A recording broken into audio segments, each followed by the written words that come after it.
All right, there we go. All right, guys, welcome back to the channel. I am your Ice Dragon, RayronVR. Welcome, everyone. Hopefully, you guys had a good week again. I am your host, the Ice Dragon, RayronVR. Welcome, everyone who's going to be watching and lurking and watching the replay. And let's go ahead and go to the Icy family here. We've got Chuck with the Icy Cookie. We got Jeff. We got Go Army, Sleep in the Mud. Welcome, everyone. Hopefully, you guys had a good week. And yeah, we've got some news to talk about. We got we got a very interesting breakthrough for the part 2 of the layout that I want to construct. BCF Parts, welcome. Welcome for joining. And yeah, yesterday was just a mess. We had a late night storm here in San Antonio last night that actually produced, well, I don't want to say produced, but we had a tornado warning. And so, needless to say, that tornado warning was literally right over my head. And probably the first time we actually had this shelter in place, which was quite an interesting time to say the least. So I'm not a fan of tornadoes. But yeah, it was probably the most epic lightning storm I've ever been in. Everyone's okay. Bree and I are okay. The house is fine. But man, it was absolutely crazy. Yeah. Hopefully you guys are getting better too. Jeff, as you said, you were getting over a cold. Chuck's getting over allergies. So yeah, definitely that time of year. So hopefully you guys are doing okay. But yeah, definitely. Oof, last night was absolutely nuts. Yeah, absolutely crazy. All right, so with that, let's go ahead and yeah, it was definitely one of those times that the tornado could have easily gone over this house. So yeah, it was quite interesting times. But luckily, it moved a little bit more down south, and apparently there was a confirmed EF1. A touchdown. So yeah, definitely an interesting night to say the least. So, all right, with that, let's go ahead and go to On the Rails. Hey, Split Rock, how are you, good sir? Hopefully you are doing well. Saw the news the eastern side of San Antonio had some bad weather. Yep. Yeah, like I said, there was a tornado warning, and it literally went over my head. Not an actual tornado, but the warning itself. So yeah, it was definitely interesting.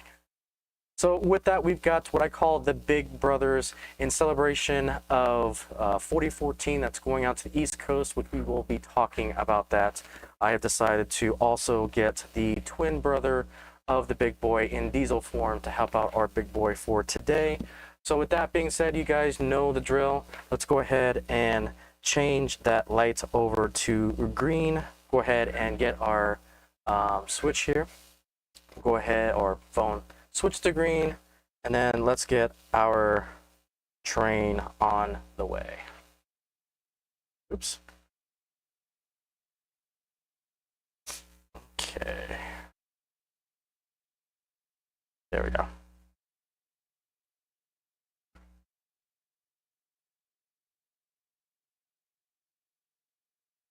So with that, we have the big boy. We've got our tenders. But I decided to do a little bit of a twist with the big blow turbine as well. So we've got the big brothers on the layout today. We've got our camera car, and we've got the American Freedom Train, cause why not? So a little bit of a twist to things today.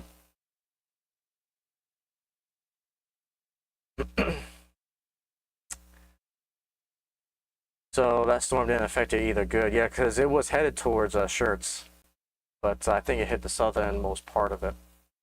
And then we have some eye candy on the track. We've got that BLI Fox River car just chilling on the siding there.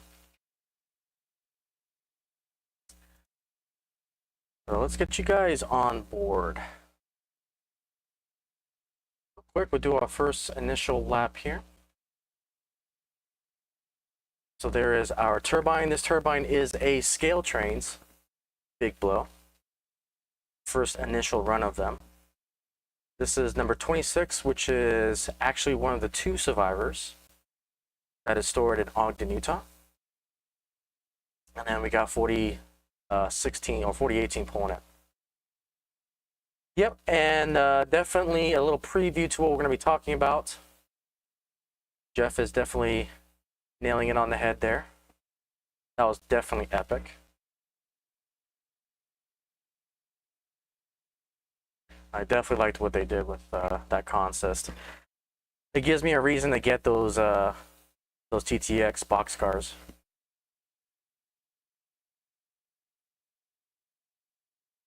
So you make a very great point there. So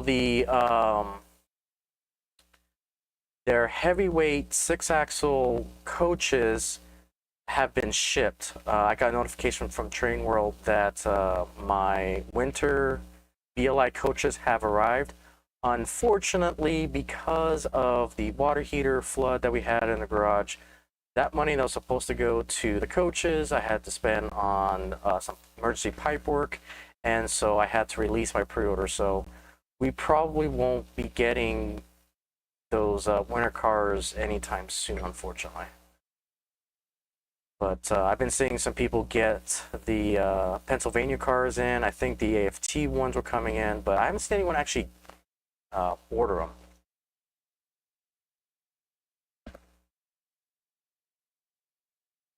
So I believe it was the 1970s AFT heavyweight coaches that BLI came out with.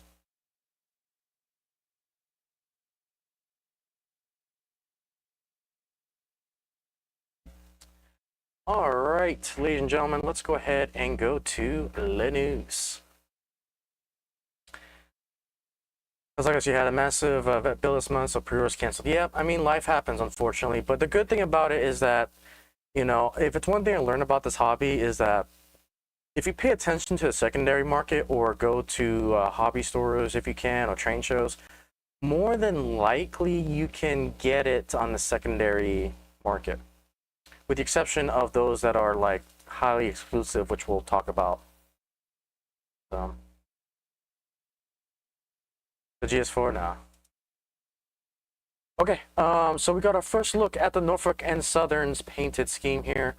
As you can see, we've got a couple that are going to be coming out, 6 in total. So they are currently, I think it was the Bell that was the first one that they're going to be working on. So we can see it here in the paint shop, slowly and surely getting underway. So cool to see.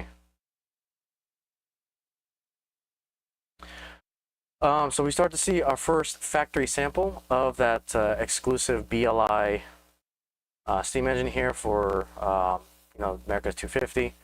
I'm hoping to pre-order this, as the pre-order is by June, I think. So we'll see. So kind of 50-50 if we're going to make that pre-order on time. So June 26th. And again, that is the Conductors Club, so you got to have that $30 membership plus the $50 deposit you got to make on it. So we'll see what happens there. Okay, and then Rapido has a couple of announcements this week. I think Rapido is probably the most busiest I've seen with announcements, but I did see that. Yeah, they got a sneak peek on it. So yeah, if you want to see kind of a sneak peek, yeah, the Steam channel had it. I saw that. I said, oh man, that's awesome. So their FA units are starting to ship. You can see the variety that they offer. Eventually, I would like to get the V&O. I do like that railroad. I mean, the paint scheme is kind of basic, but I still kind of like the idea of the V&O. So if you're into the VA diesels, they are coming to a store near you. Railfan K, how are you, good sir? Hopefully you are doing well. Yeah. All right, so here's the first photo of that Bell. The 250 from Norfolk Southern. Again, I do, when you look at all 6 units together, it looks nice. Individually, it's okay, but again, when you have all 6 of them lined up with the stars and stripes between the units, this is pretty cool. So we got the Bell. Oh no, you're also sick. Your vet bill is 185. Gotcha. Well, thank you for your prior service as well.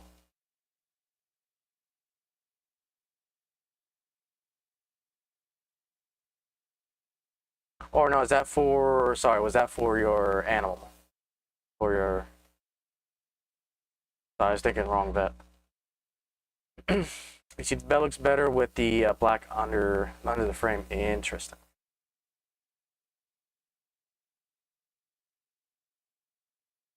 So again, more pictures of the bell that was being painted there. See the 1776.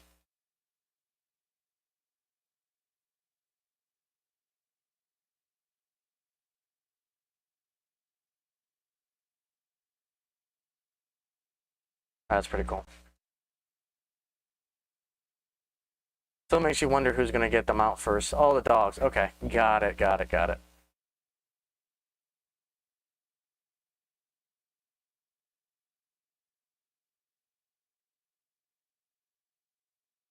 Yeah. Yeah, you guys take care of yourself. Seems to be something going around.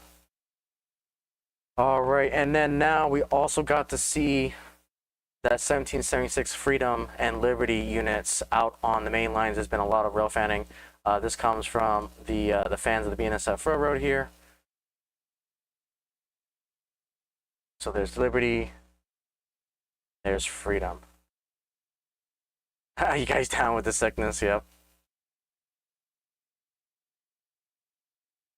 So that's one thing that I need to look into is pet insurance, because yeah, they can get pretty pricey.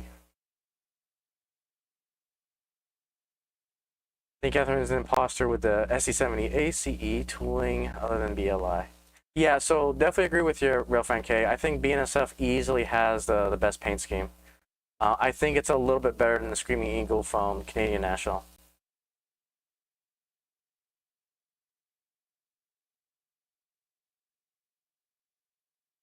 Yeah.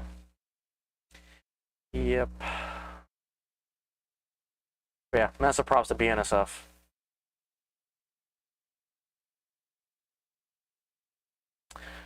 All right, so this comes from Scale Trains. They have announced that they're going to be doing their legendary 284 Berkshires with upgraded electronics and new lower pricing. So this comes from their Fox Valley Models HO scale, which will include the Alok Sound 5, dual speakers, synchronized chuffing, your power pack, which is basically keep alive capacitors, uh, smooth operational tracks, and so forth. So they reduced the pricing by $25. And so let's go ahead and take a look at that price. So again, these are the, I think we've talked about these guys before because I remember I was very interested in the American Railroads Berkshire. April 17th, 2026, estimate arrival in November. And the estimated prices is between $525 and $415. So again, these are Fox Valley models, not former MTH tooling. So these units should be good to go. Again, I will still probably wait to make sure that their drivetrain has been solved. So again, I'll be highly skeptical of the first run. Because again, that poor Jeff, I know you got those, that it reminds me of kind of that the Vietnam War meme a little bit, of the dude just remembering the past. It's like, I know that J-class locomotive. It's kind of like that for you. Yeah, we did talk about them, yeah. So yeah, they just announced that they're going to do a price decrease, and then some more particular details. So we'll see. I have a little bit higher hopes because it's Fox Valley and not MTH, but you know, we'll see. And again, we got to have more delicious pictures of the BNSF being painted here. So again, this comes from Roxane Martino McCoy over on the Facebook side of land. Again, beautiful pictures that this particular individual had. The Freedom and Liberty. Beautiful pictures. Wonderful American seal there. Yeah, I hope Scale Trains does.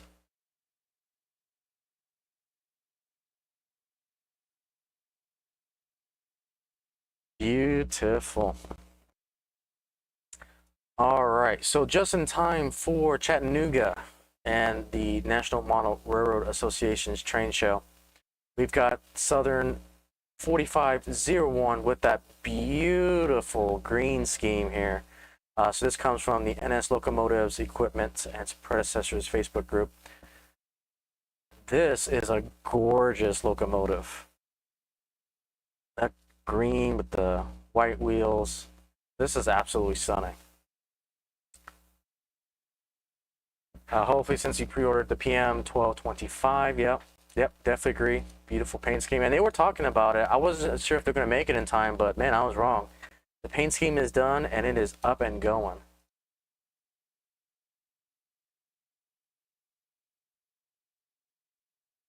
Yeah, that's a gorgeous locomotive for sure.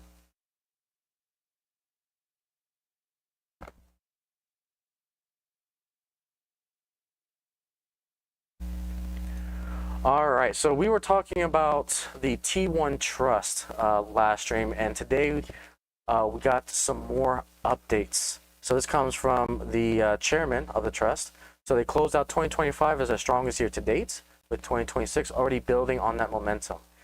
Their fundraising efforts raised more than $500,000, raised for the boiler, $400,000 for the frame, and $1.4 million in construction and new facility. The T1 will be assembled. In addition, our members contribute another $225,000.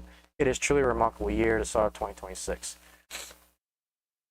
Thought we had a picture. Yeah, so that's the logo. That is the actual boiler section. So it's a mate and the cab as well. So they are almost done. So they weren't lying when we saw that graph of, what was green, what was yellow, currently in production. Like, T1's almost done, guys. It's absolutely insane to see.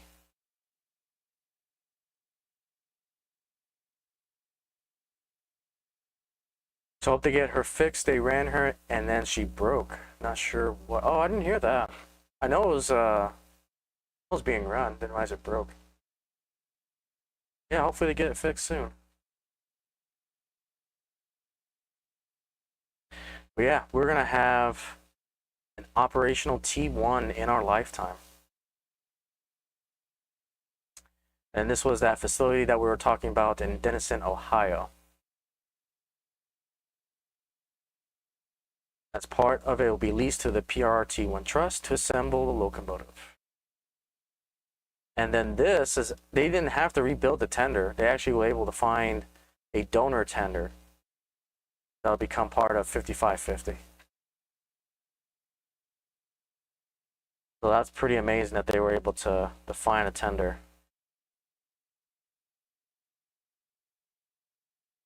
Some awesome updates there. All right. And now we get to the big boy excursion. So as of currently, the big boy, I believe, made it to Omaha, and I think it started on it. Well, it's doing the Omaha event for the no, I think it made it to Nebraska. Yeah, it's in Nebraska. My bad, not Omaha. The yards, Council Bluffs, I think is where it's at. But anyways, it is currently going on the Eastern Tour. So here's some of the beautiful pictures here by the one and only Ed Dickens. If you guys don't know, Ed Dickens is the basically the main manager of the STEAM program. He's also the main engineer of the Big Boy, also a big celebrity. And he took these awesome pictures here. You can see the exhaust ports here, and also with that whistle. We've also got the front of the Big Boy, along with the updated seal with the red, white, and blue on the little placard there for 4014. And there she is on the outside, ready to go. And then there's that that whistle there. For those of you who really want to get into the weeds. So again, this is just really beautiful, really well done. If you guys haven't seen, over on TSG Multimedia, they actually did an interview with Ed Dickens during a Western Pacific Museum Heritage banquet. And Ed was talking about the business side of the STEAM program. And so really, the big question was 844 going to be run? And at the end of the day, when it comes to the business side of things, UP basically told Ed, you have 2 engines you can have. So it kind of led to the whole hospital train.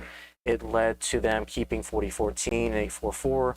And then, with 844, the biggest issue is that 4014 is the PR machine. It's what's getting this, excursions going, the fundraising that they need for the STEAM program. And it is the biggest celebrity right now on the rails. So a lot of effort is going to 4014 right now.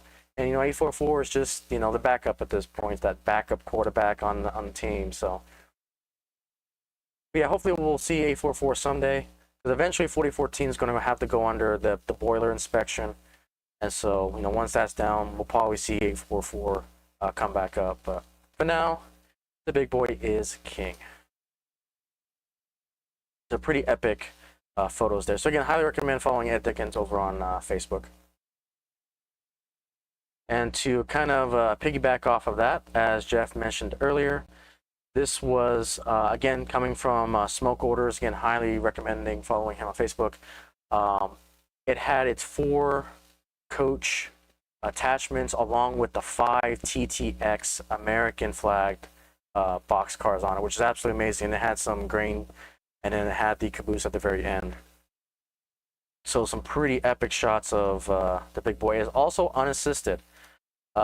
Obviously, because the diesels are actually waiting for it at Council Bluffs at that particular rail yard. And there's rumors that 4547, I think, is going to go with them after Council Bluffs. So I think we'll see that one with 4014, I think, along with 1776. Still unclear if the Norfolk Southern 20 or 250 is going to be joining them as well, or 3 diesel assist. But we'll see. But yeah, the big boy on the East Coast. Highly, highly recommend it. And make sure you plan safely, 2,500 feet back. Let's not lose the opportunity. But definitely have fun, but be safe as well. So Billy Williams here posted did this kind of collection of all the commemorative units. So you can see there's the Willing and Lake Erie, there's a Screaming Eagle, TPKC, CN, and all the other commemorative units so far. Just 1776 from UP, that's so sad. BNSF, and then the 250. So 4547. So 4547, Kyle, is basically the heritage unit honoring Donald Trump. It is the one that has the American flag on one side and has the kind of 1776 American flag on the other. It's the one that I think should have been 1776. So 4547 is the presidency for Donald Trump. So I guess you need tickets for Horseshoe Curve, scalpers getting big bucks. Yep, so I believe it was 2 streams ago we were talking about the Eastern Tour. The big boy is going to be doing like a 30-minute stop on the actual Horseshoe Curve. They're going to do a big event. And there was about 20,000 tickets over at the Horseshoe Curve, and they've already sold out. And when they go to Alta to visit up with, I believe, 4012 that's out there, they've already started getting an estimate of well over 200,000 people. So yeah, definitely plan if you want to go see this on the East.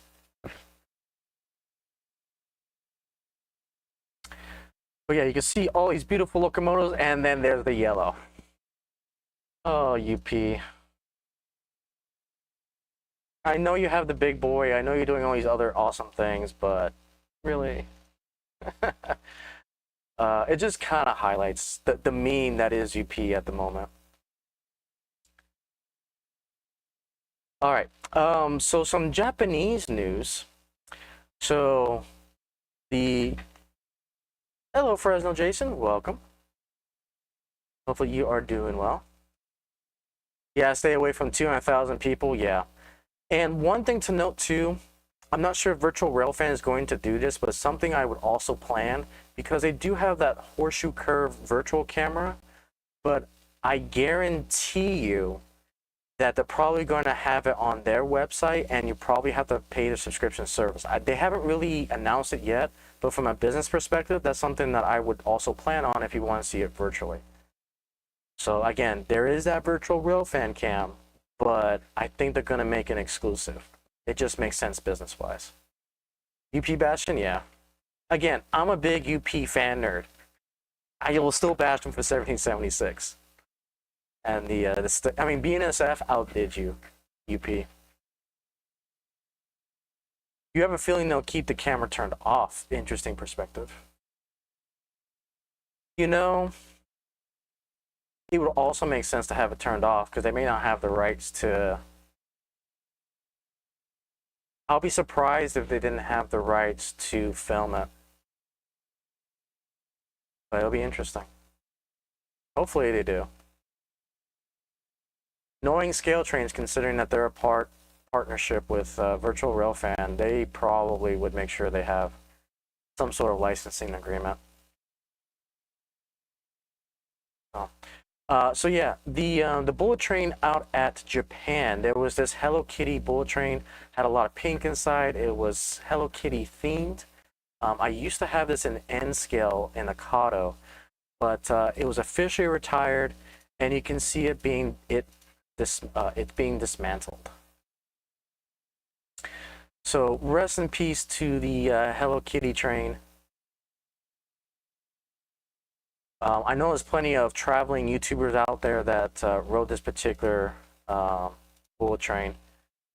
But yeah, it is kind of heartbreaking to see a bullet train being ripped up for parts and scrapped. Like, we're used to seeing like American freight and diesels and steam locomotives get scrapped. But this is the first time I've ever seen a bullet train get scrapped like this. So yeah, officially retired. Yep, we're still waiting on the CSX Bicentennial. I agree with that. So I know we bash on UP for 1776, but again, they are running the big boys, so I mean, take it for what it is. CPCN, not even the Macareros, crapped all over them, yeah. Oh, they have a one-piece train now. Ooh, we'll probably have to do some research to see if we can find it. Saw that was heartbreaking, yeah. 3 apples tall. Yep. Yeah, so that was some sad news. I think we'll go ahead and do the double whammy of sad news.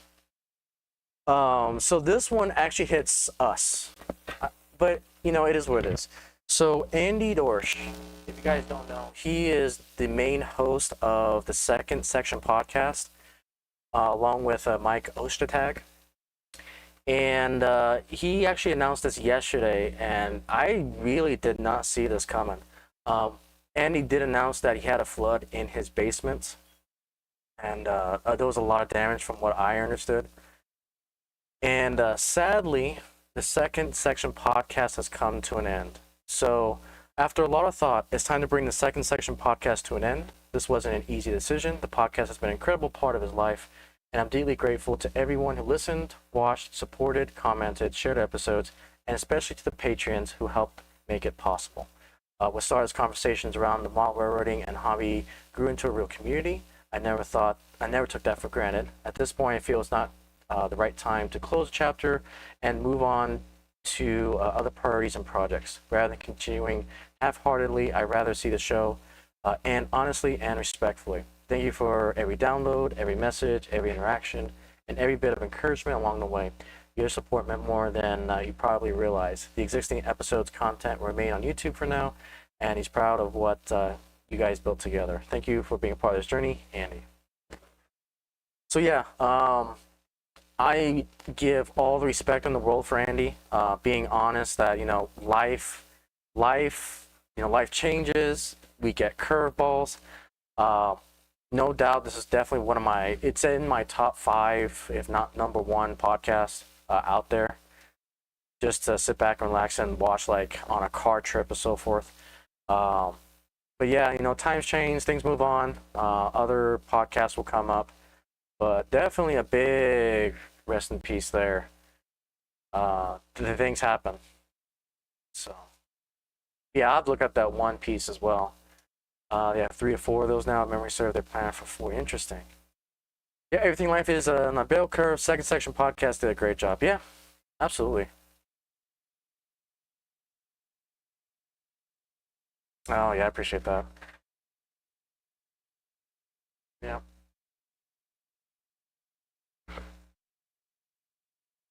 Yeah, so I definitely wanted to again salute Andy for that great podcast.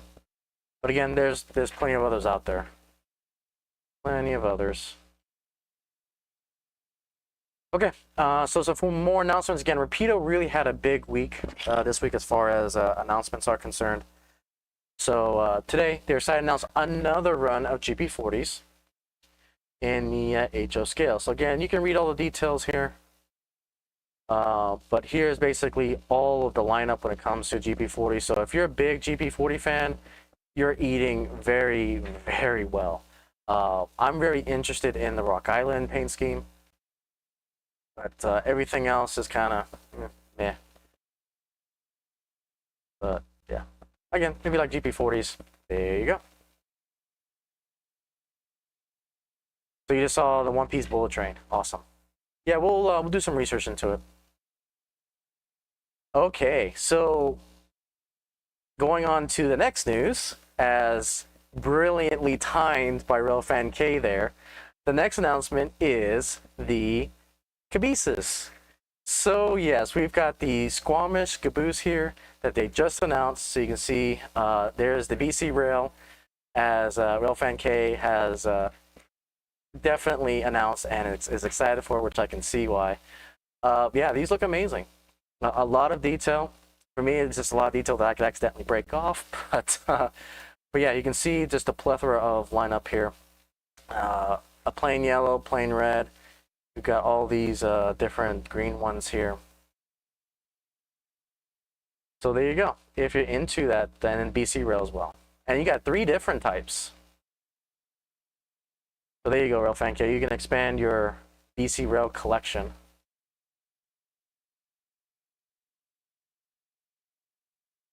So yeah, definitely pretty cool.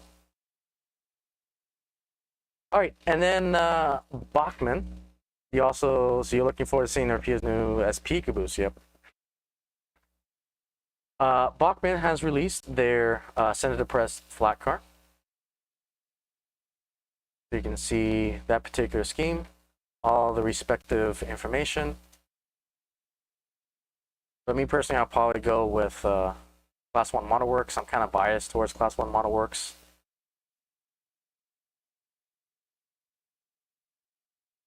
And then finally, for our last bit of news, Rapido again with just having all of the announcements this week.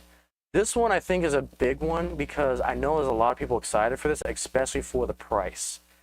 So let's go ahead and take a look here. So they've got these particular box cars that will have, again, it's also BC Rail. There you go. Let's go back one here. Let's go here. So they've got this Rapido end of train device. So you can see it here on their particular BC Rail boxcar. So you can get it in that scheme. But I think the big one that everyone's excited for is that they have these standalone end of track flashers as well. So they got the particular truck that you can replace it, swap it, and also in different colors as well to match your scheme. So you've got a plethora, you got both 33-inch and you have 36-inch as well. And for the price of $24.95, I think that's actually a pretty good deal. Again, I'm not modern by any stretch of the imagination, but I think that's a good price. Yep, and the Streamlined Hudson also came out. Yep, I've been seeing that in the hobby stores as well. Hey, okay, trains. You're looking forward to that as well. Awesome. And you're also excited for it as well. Yeah, I think you're right. I think Bachman is the other one, but I can't remember how much it goes for.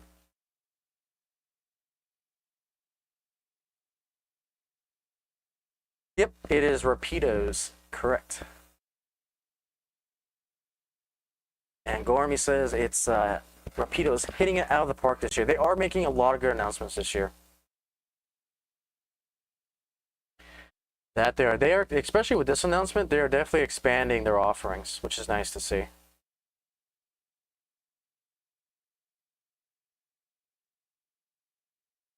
Again, not my thing because I don't really model modern, but again, I really don't model anything prototypical. Because again, it goes back to that fantasy freelance theme that I go by. So, not necessarily on my radar, but I know this was a big one for others. So I saw this announcement. It's like, oh yeah, let me go ahead and talk about this. Seems like to be a big hit.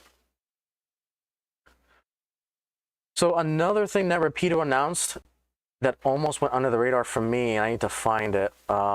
They are doing some more fancy freelance equipment.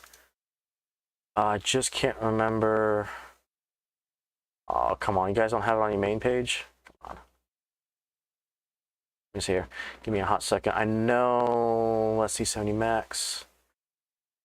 So I know they were doing I think some steel freight cars that were on some fancy freelance, or I keep saying fantasy. It's not fantasy, it's freelance.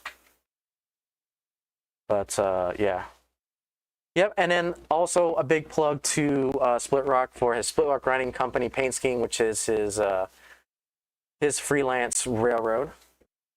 I'm still trying to, I'm gonna get it. I'm gonna get one for Home Shops is hidden on their page. Okay, that's probably why. Let's see if we can find it. Home Shops, there we go.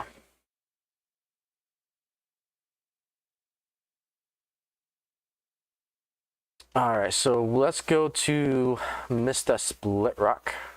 So Split Rock Grinding Company, and long and behold, our wonderful resident MMR. So one cool thing that I really haven't talked about yet is that Home Shops is really advertising the freelance railroads. So basically everything that you see here is a freelance railroad that you can go to and see information about them. It is a dream of mine to have the Frostline Pacific on this listing, but right now I'm waiting because I need to prove to myself that I can create my own engine scheme and decal work and get my own freight cars going. So I want to make sure that I have my lore ready before I submit anything to them. But it is a dream of mine, but eventually we'll see what happens.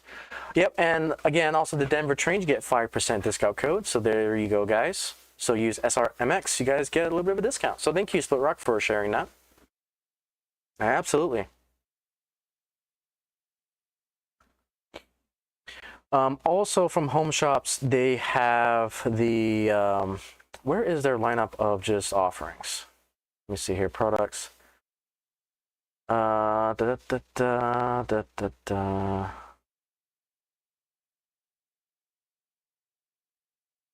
see here. We'll find it eventually. You want a Rayron car? Yeah. So I have the paint schemes. It's just time is actually an issue at the moment because probably gonna be moving soon, and yeah, it's probably not gonna have it ready by the end of the year. But yeah, we'll have some painted up and ready to go. So yeah, a lot of good things coming from Pedo, a lot of great things coming from Home Shops. We're definitely on the rise of freelance railroads, which is an awesome thing to see. Again, love or hate it, I think AI is enabling a lot of these freelances to really grow. You guys see it on this channel with the FPR lore videos that I have. That's helping me expand the railroad background and so forth. So, oh my goodness, on Train World, the Bachman Fred's boxcars are going for $50. Ouch.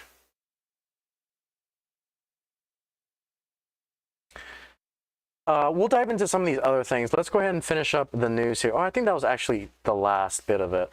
Yeah, so that was the last announcement. So again, kind of light on the news, but it was a very Rapido heavy announcement week. They had a ton of announcements that they dropped.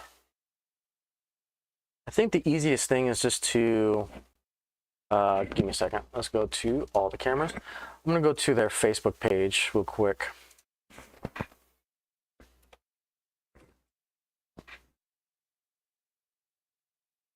So let's go to that.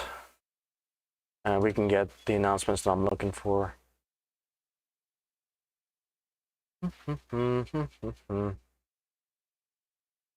Also home shops. Let's see here.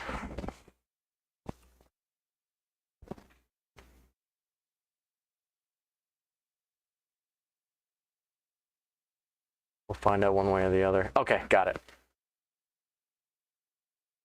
So 400 for the Bachman Hudson. Okay, so we're on one of the home shops. I should be following. Yeah, I'm following them. Okay, so this is what I was thinking about. We've got these particular cars here, and we got the DT&I Freelance Railroad. So these are the museum grade coil car platforms, is what they officially are called. So there you go. So you can get them in single or you can get them in a 6-pack. And these are starting at $59.95. And as we were talking about earlier, Mr. Split Rock's diesel with Split Rock and Mining Co. Again, you will see this on this layout. I will find a way to get one. One way or the other, we'll have one. It may not be on the first initial run, but either we'll try to find it secondhand but we will have one on the railroad.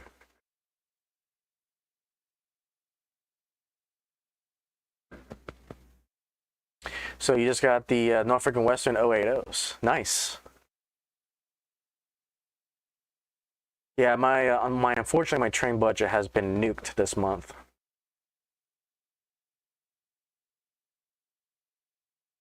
But that's okay. Like I said, we'll get them on the secondary market.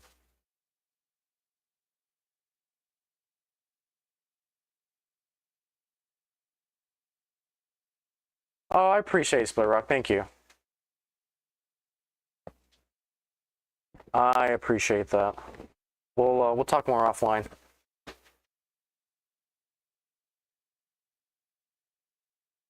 I appreciate that, good sir. All right. Trying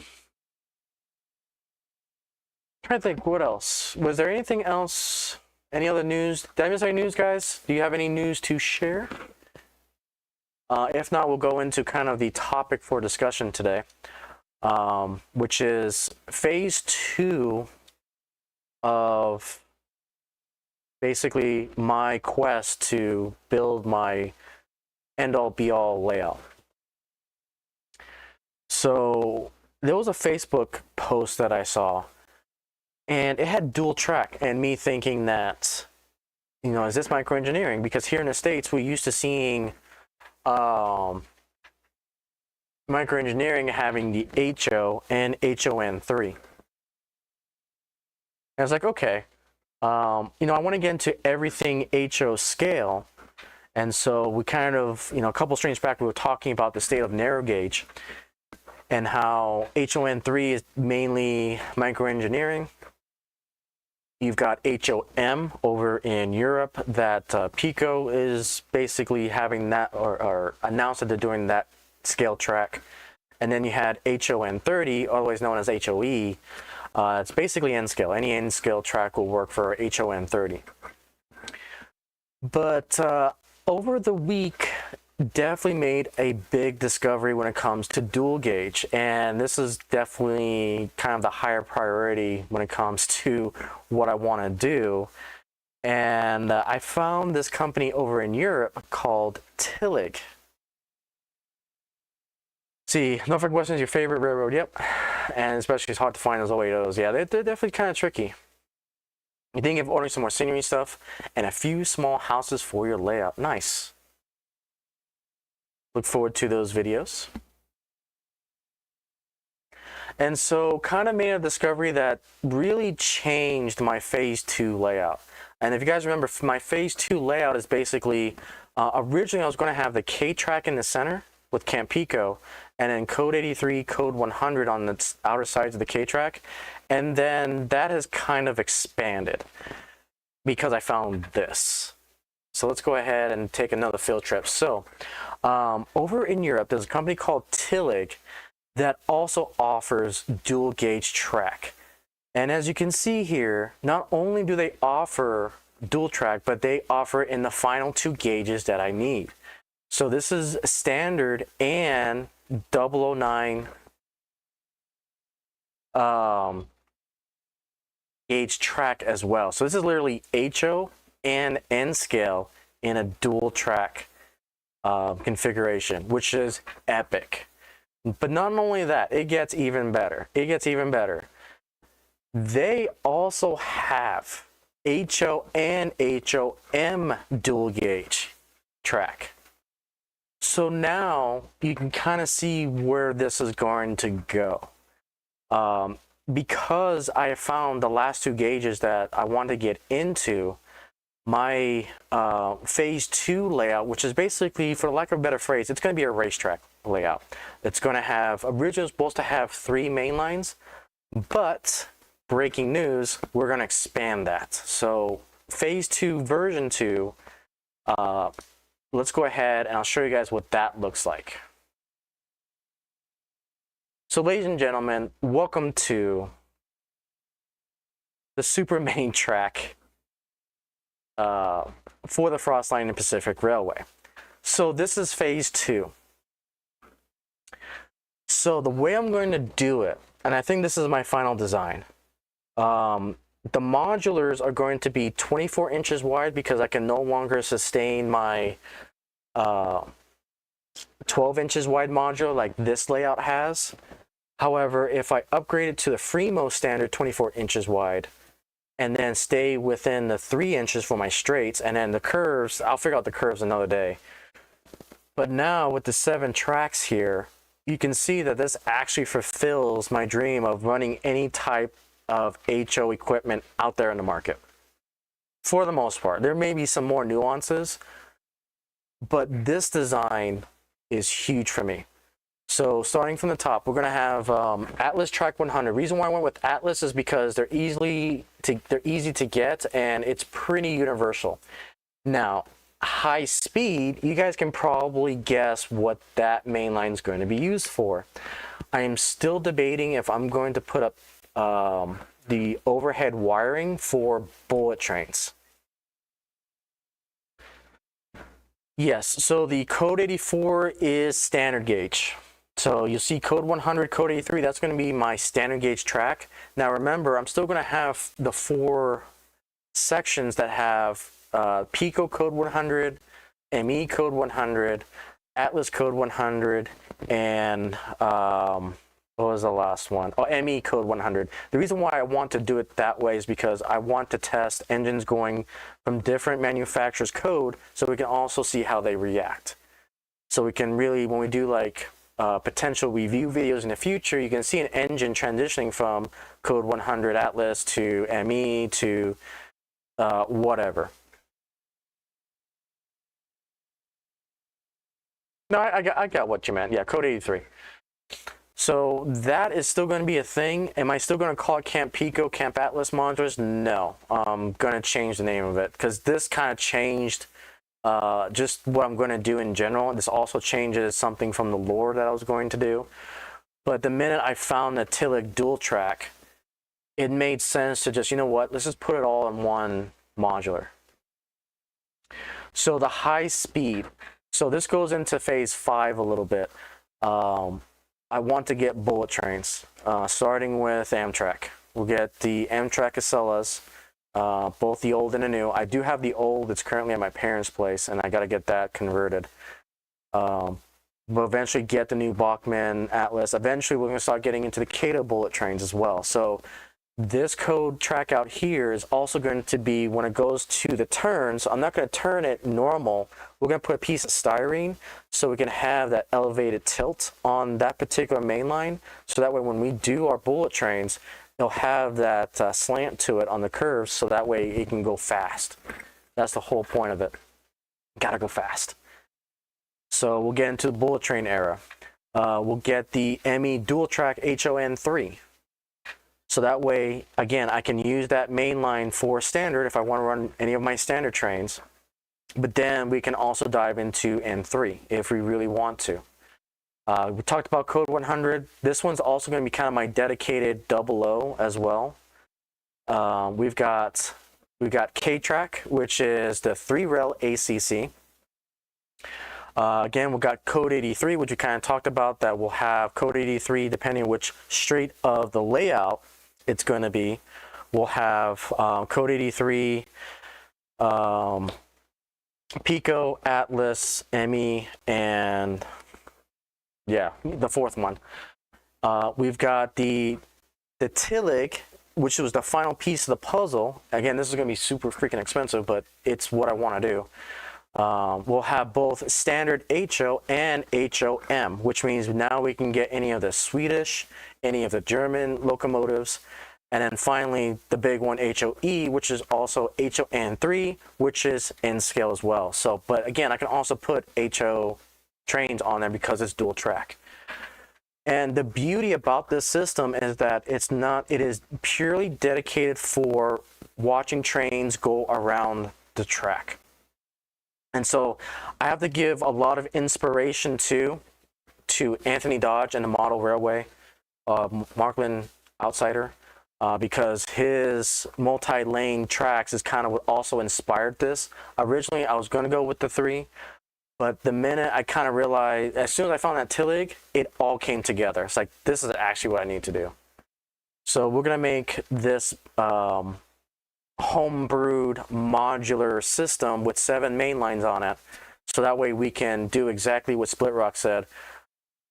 We will be able to review any train. Absolutely. Not only review, but be able to stream any type of locomotive possible. So this is the final plan when it comes to the phase 2. Now, if I ever get the space that I really would like, phase 1 obviously is this layout. This is Icyville. This is part of the Frostline Pacific Railway. It is designed for operations. It's going to be designed for block detection. It's going to be designed just to be DCC. We'll have a dispatching panel and everything. So that way, when I have the operations kick, this layout can become operationally focused. With this particular 7-track mainline layout, I'll be able to focus on just running trains. So the design is these 7 main lines can be switched to either DC or DCC, because I'm not doing block detection, because I'm not doing operations. And so now at any one point, we can have 7 DC locomotives or ACC analog for K-Track, or you can have DCC on any of them, or digital ACC for the K-Track. So yeah, that is the final plan. I'm probably going to be making the first modular in the upcoming weeks. I still got to get the wood for it. It's going to be 24 by 3 feet. And once I get that built, get all the track, then what I'm going to do is probably on my left-hand side here, we'll have the modular sit, I'll put a camera on it so you guys can see kind of the concept, and then eventually build out the rest. Obviously, I don't have the space to do both layouts, but if I have a space like this after I move, then we'll probably do is we're going to alternate months on which layout will be built. Again, my biggest thing that I love about modular layouts is that I can interchange what I want. So 1 month we can have phase 1 operations layout up for the say for like January, and in February I'll tear it down, build the racetrack layout, and that'll be for February. And so that's kind of the dream right now until I get the permanent space in the future where we have both layouts simultaneously built side by side, and then eventually phase 5 will be a layout, another 3 shelf layout going all the way around. That's phase 5. And so that has answered basically my question of what do I want my dream layout to be. What's basically a layout that can do operations, a layout that can just go around in circles like we got here, and then we have the 3-tiered shelves going around both layouts, and that's going to be dedicated to scenery. It'll be a single track mainline on all 3. I won't have like a helix or anything, but it'll be single track mainlines going all the way around, and that's going to be photogenic. So it's a crazy idea. Will it ever happen? That's going to be the journey, and that's what I'm excited for. So that's basically all the phases of my, what's going to be my ultimate dream layout. It's basically 3 in 1.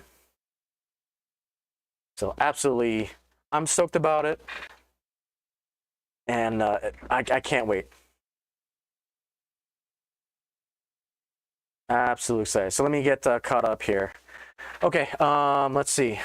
Someone hit BLI skill train should make an 080. So many Norfolk Western Steam fans. Yep, 7 main lines. Yep. I mean, Anthony at the Mall Train Outsider. Yeah, I think he's got 7 too. It's crazy, but I love that presentation though. Okay, so yes, will be BLI. We'll do the 8080 for the 060 recently. Yep.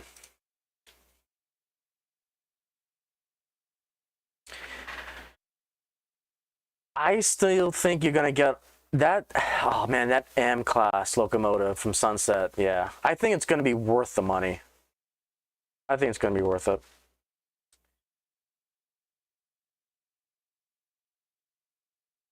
See the S1s. I can't remember what the S1s is gonna come out. I know they just released the concept of it. A prototype, I should say. BLI just needs to do the big 3, the A, the J, and the Y6B. Yeah, I know, right? They haven't done one since 2017. Sounds like an ambitious plan for a layout. I always take things to the extreme. It is ambitious. I'm excited for it. But it's definitely going to be a journey probably for the rest of my life, to be honest with you guys. I've been very methodical on what do I want my final layout to be. And it's like, we always think about a layout as this one big, grand, continuous loop per se, that has to be either a big point-to-point layout or a big like circle with multiple helixes and so forth. And it came to the point that, I had to ask myself, what do I get out of model railroading? And you guys know that answer. It's always been seeing a train go around in circles per se. And really it was kind of Brianna that kind of sparked an idea with me, was that, she's big into the brass locomotives, and she's big into some of the narrow gauge stuff that I've been showing her. And it's like, currently I can't run that stuff because those are DC. And it just got to the point that, I'm tired of limiting myself to just 1 HO scale, 2 just 1 engine running around, and 3 being DCC. And so I really started to think, what should my next circle layout be, and what should the final plan be? And this is what I came up with. So let's see. So the new Norfolk Western Steam engine is coming out, and it'll be by Sunset Models. Yep. This one's BLI, and it's the PR engine, not a. Oh yeah, Norfolk Western. Yep. Boost BLI would add more locomotives. You bought 17 of them in 8 months, 4 of them in the last month. Yeah, BLI has been killing it. You're a long way away from my final layout. You'll always learn something new. We'll see something you improve on with each layout. And exactly right. And that's why I always want to make sure that one of the, at this point, 5 circles that I have for the future, to make sure that at least some of them are modular, so that way I can interchange it. And even then, when I go to develop my shelf layout concept, all that's going to be modular too.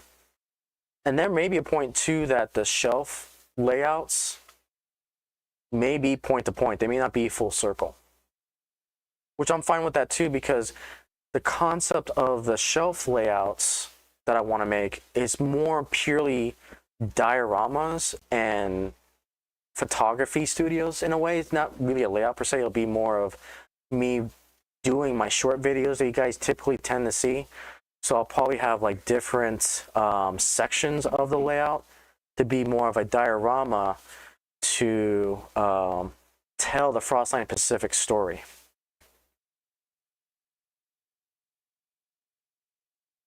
So again, I don't know what that's going to look like just yet, because, you know, I don't know what that final space is going to look like, because I'm constantly moving because of my job, and, you know, life can have many different variables. And so right now my main focus is just, okay, we've got the first layout. We now need to start building the second circle, so that way I can run anything in my inventory.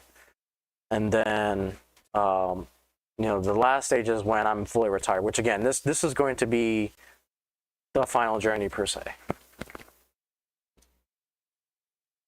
And what's cool about it is that we know you guys can see that journey from start to finish. So I'm excited. Can't wait to get this concept going. And again, we kind of have it somewhat started. Going back to the channel here.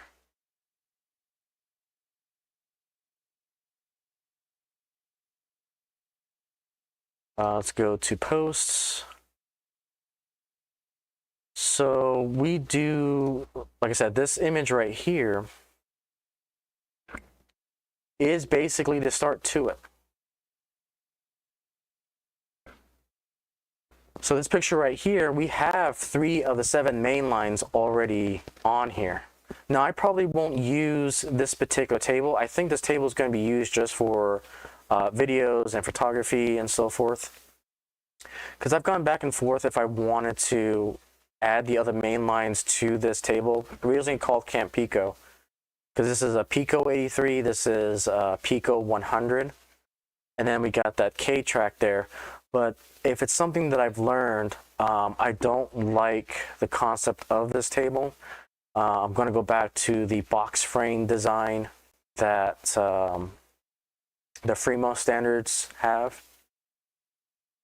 And this isn't exactly 24 inches wide that I need it to be, so that way I can keep it standard. This is an oddball length. I think it's like 21 inches, something like that. So it doesn't fit right with the other monitors that I want to build. And so I think I'm pretty much done with this concept. So really the next thing I need to do is build another box modular frame, 24 by 36 inches, and then start laying down the cork for it. And the reason why I like 36 inches, that's actually on purpose. Because if you keep your frames to 36 inches when it comes to modulars, that is the same length as a cork road bed that you get. That's the same length as a piece of flex track, and then you just got to chop down the inch on either side. So it's actually really cost efficient, in my opinion, to go 36 inches long. So that's why the modular that's in front of me, let's go to this camera here real quick. Go to the showcase scene. Where are you? All right, I'm losing there. So this particular modular right here is actually 36 inches in length. This is actually not the right. Let's go to the cameras. So matter of fact, this is actually a good example. So you see this 3-to-1 testing range modular is 36. And then we've got my wave modular. This one right here is 36. Because again, I just slapped down the cork bed because that's exactly 36 inches. Same with the flex track, that's perfectly 36 inches. And it's just, I think it's more efficient that way. So imagine, instead of being 12 inches wide, we'll double it to 24 inches wide. And then we'll have that 7-track mainline. There's a perfect little shot there of the big boy running around. So that is kind of the goal. Now, what's going to be tricky is the turns. I'm still kind of figuring out what my turns are going to look like, and I may actually ask the community at hand to see if I can have someone actually commission building the turns for me. Because if it's one thing that I can't do, it's bench work.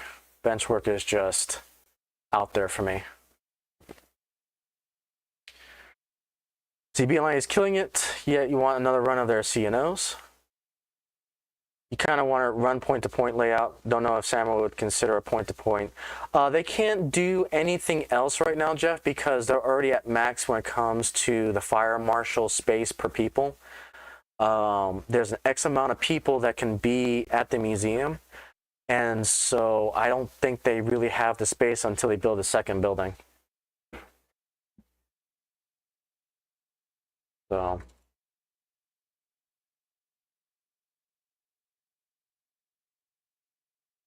get you guys back to all the cameras here. CBLI hasn't done an engine since, you want to say the Paragon 3s. They only did in the Paragon 3s, yep. So you mistrained the BLI SD70 DNH Heritage locomotive. We wanted a slacker, and they sold out. Pre-order is a gift and a curse. I don't know if I want to do a discussion about that on this show. Maybe. Let's see. So yeah, very nice train today. So yeah, if you guys don't know, the theme for today is the Big Brothers. So we've got the Big Boy celebrating 4014's Eastern Excursion. And then I wanted to do a fantasy twist for today. We've also got the Big Blow Turbine. Number 26, pulling the American Freedom Train. Because why not? So that is our train for today. And then we'll do some more of rail fanning here soon. So yeah, that's kind of the game plan moving forward. And then once I have that modular, and I've also got some new leg designs that I want to experiment with this next modular as well. So that's kind of the plan. I gotta get some wood and then find some time to get all framed up, ready to go. And then to my left, I'll have that one modular so you guys can see the concept. And obviously, we've got to get the track for it, but this weekend, I don't know.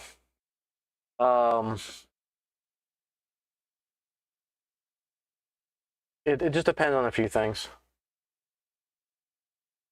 I'll talk it over with Bree and see. I don't think we got any plans for this weekend.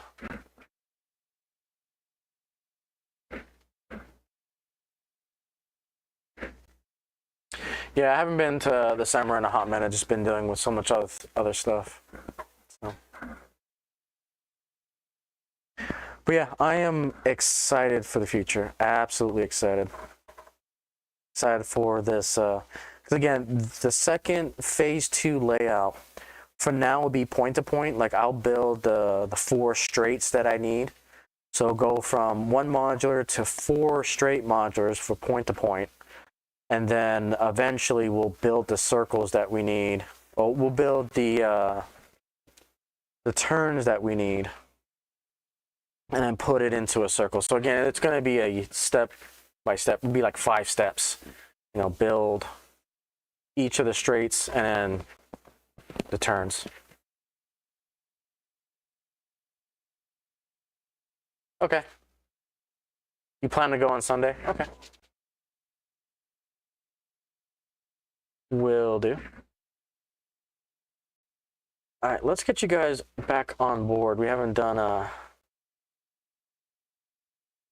I apologize for the quality. I know it's not 100% great, but for now I'm working with 5-year-old equipment. So you see we got 40, 18 in lead with the 2 tenders, and then you can see the turbine there with the 3 units. Absolutely insane.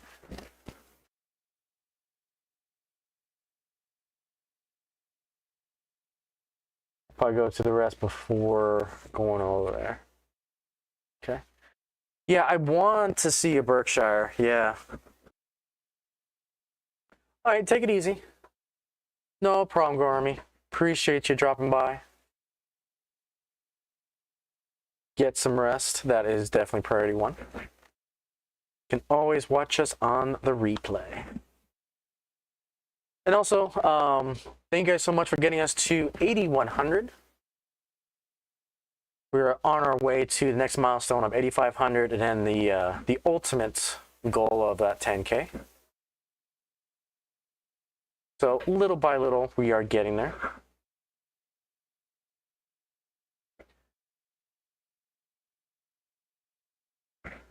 Yeah, I appreciate all you guys watching, lurking, watching the VODs,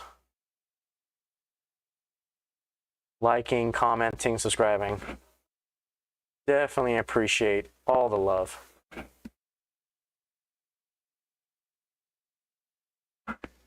Oh, thank you, Rofanke. Appreciate it. Again, you guys make that number. At the end of the day, I'm just a person who is crazy about the hobby. I think some people would say obsessive, but I'm having fun. I'm glad you guys are having fun too.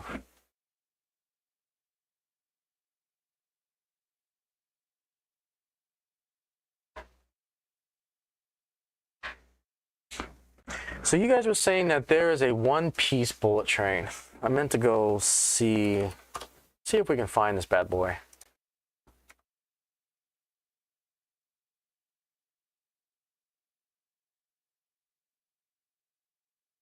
Alrighty. I like that blue. So yeah, just a quick search here.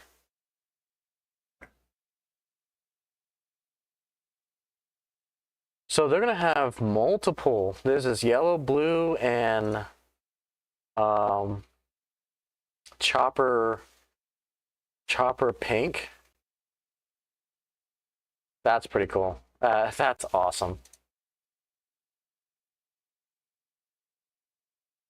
God bless Japan, man.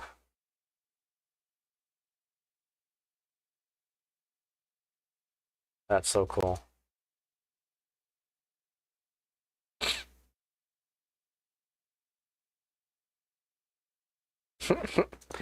That's legit. So yeah, I can't wait. I can't wait to get our HO bullet trains and get it on that outer line. Get some of the Hornby bullet train or commuter trains. I don't know if they call it bullet trains. I think it's just more commuter trains. But again, that layout with the 7 main lines just opens up the door to the entire scale. And that's what I'm really excited for. Is I don't want to constrain myself anymore.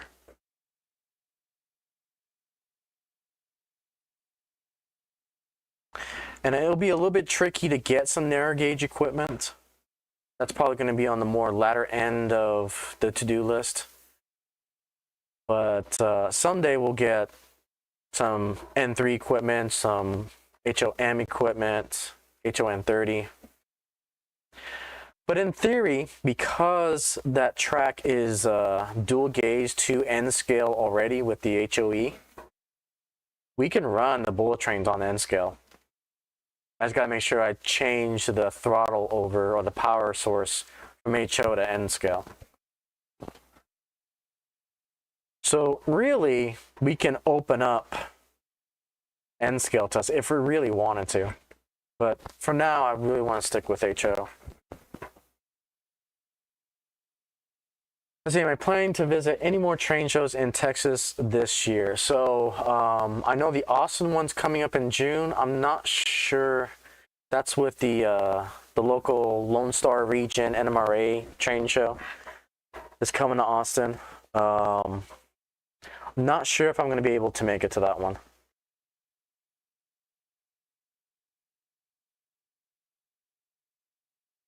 I think the later train shows we'll be able to. I think we'll be able to go Temple. And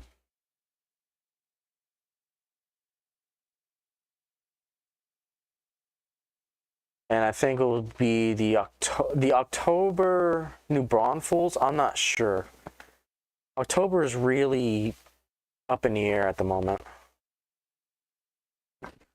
Do some HO scale drag racing on those straight tracks. Not enough space. And I don't know. I have some Skelectrics, but the scale is like 148. But it's not a bad idea though. Hope someone will make the HO Florida Brightline. Yeah, the Brightlines are amazing. I love that paint scheme too. But I'm pretty sure it's going to come down to licensing. I thought maybe it wasn't Bachman. Maybe I'm thinking of something else. Let's see. That's why you bought the JRD51. Heard it hadn't been done since the early 2000s from Kato. Yep. Kato has been interesting. I've been keeping a close eye on Kato.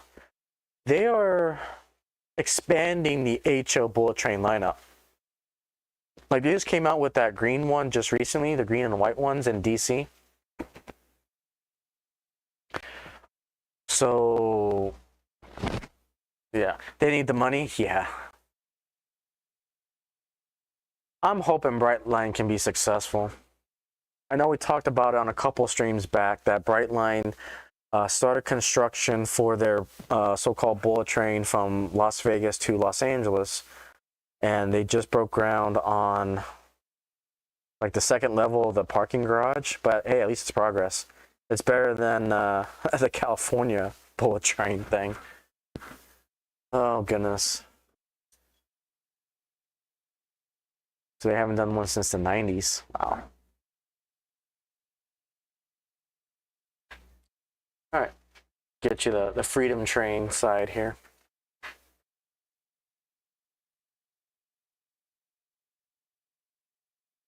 Did the stream freeze? I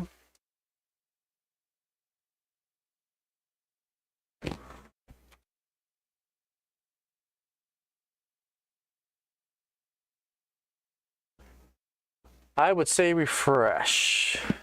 I don't see any issues on my end. I'm looking at my copycat stream and looks like I'm still up.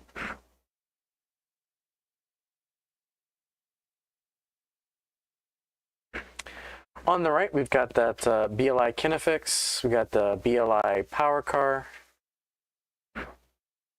and then the Random Riverossi Baggage Coach.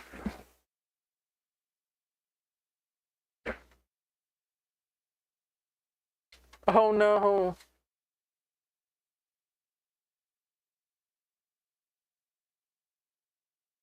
So you thought Proto 2000 did them in the early 2000s? Hmm.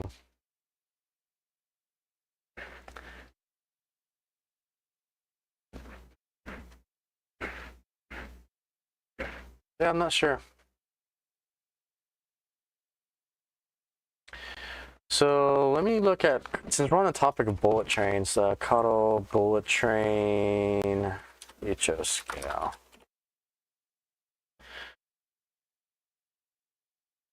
Hayabusa, that's it. So they came out with the Hayabusa recently in HO scale.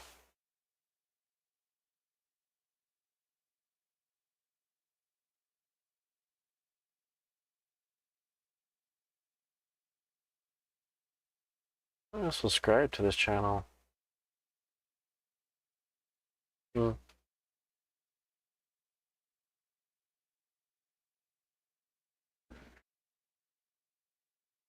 Okay, BC Parts, take it easy. Have a good night.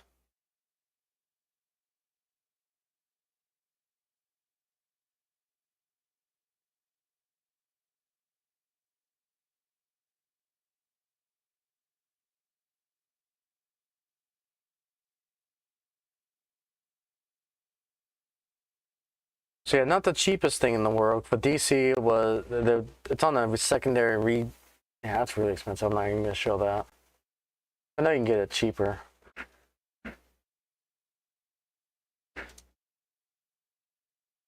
Okay, welcome back. So yeah, this is the latest, the Hayabusa Kato and HO scale. They recently did another run of these. And it's like, darn it, all this good stuff has to start coming out now. But yeah, this is another reason why I want to have that outer high-speed Code 100 track. Because then we can really crank up the speed with the bullet trains. And obviously the Amtrak Acela being the most popular one here in the States.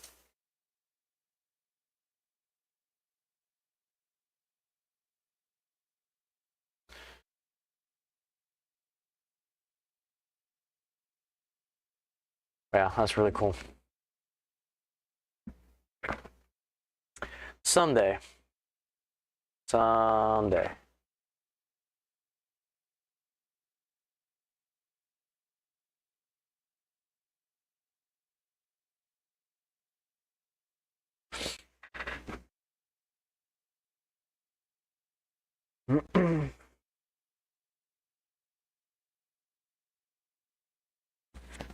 All right. Let's see here. Let's do some rail fanning. All right, let's go to this. Let's go to this. That lone BLW Fox River car just chilling there. Yeah, I was trying to figure out the channel. Starts with an S. You guys probably will know, but there's another YouTuber that bought it, did a whole review on it. And it's like, man, I'm super jealous. Looked nice though. It was a great review.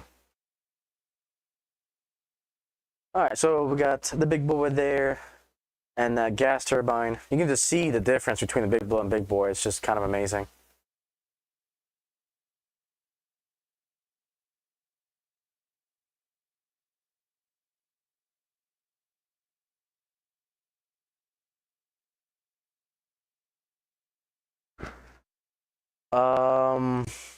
No.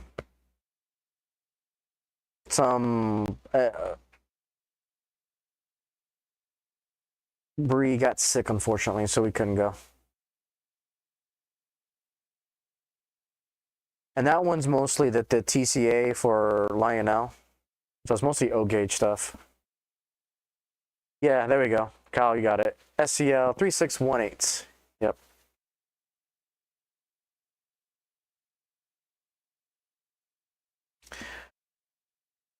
Yeah, so Kato is doing some Amtrak Viewliner cars.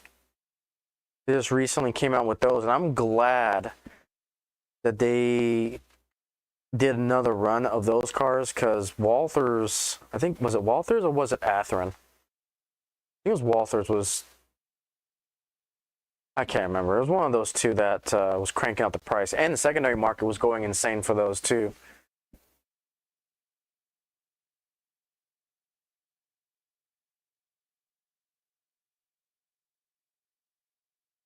Bree's doing good. She's up and around.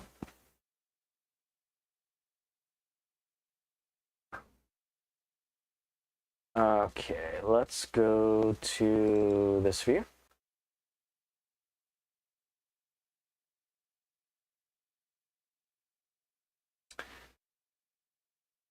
So is Walther's. Okay. Yeah, my memory does not serve me. My short-term memory sucks. So he was the reason why you bought your D51 and passion cars. Awesome. Peer pressure, man, is always a great tool. Also empties your wallets pretty darn quickly too.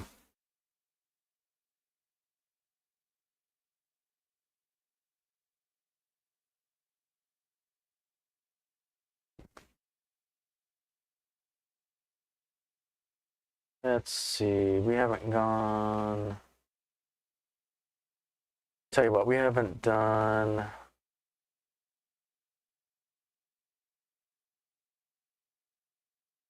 Let's do this view. With that green signal.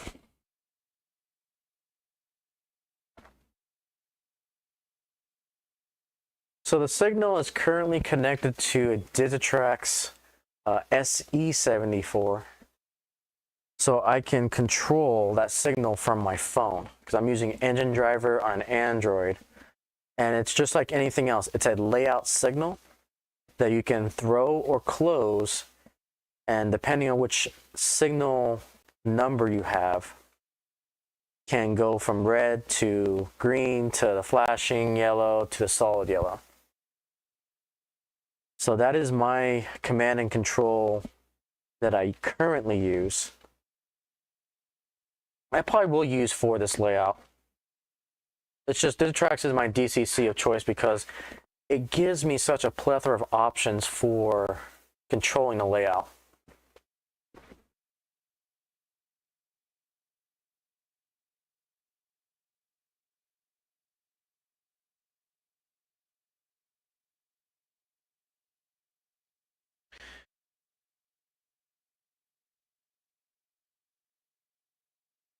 All right, we got train going through the industrial side of Icyville.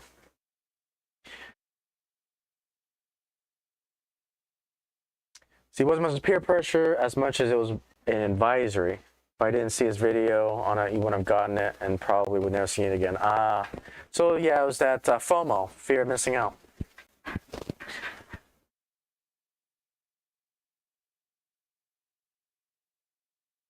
I've got a lot of FOMO right now because there's so many announcements coming out that, you know, I have to pick and choose, you know, which thing that I really want to try to go after. Right now, it's the BLI, the Freedom steam engine they have, and the Christmas train that they have. Because those are like exclusive of the exclusive. Because not only are they exclusive to BLI, it's exclusive to the Conductors Club, which is sell direct from the manufacturer, which, I don't know, I'm really torn on that model. I know it's becoming a hot topic in the community if sell by manufacturer is the way to go, but it kind of undercuts a lot of the hobby stores. But the hobby stores are also almost a dime a dozen at this point.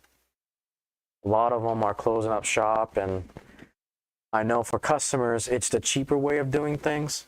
So it's just one of those great debate topics in the hobby.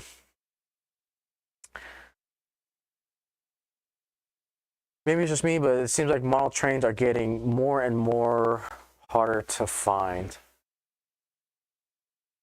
I think it depends on the region that you are living in. I'm fortunate enough to have a good hobby store and online stores too.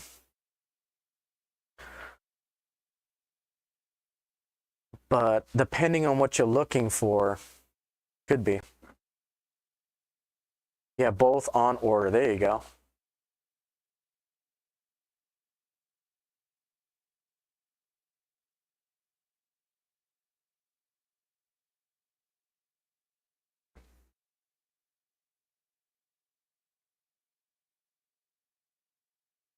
The only thing you're missing out on, don't want to miss out on, is the Sunset, Norfolk, and Western Ave. Yeah, and that's a whole nother topic in itself too with the brass locomotives. One thing that I know I'm missing out on is what was I think it's Division Point. Division Point is making the UP. Let me see if I can find it.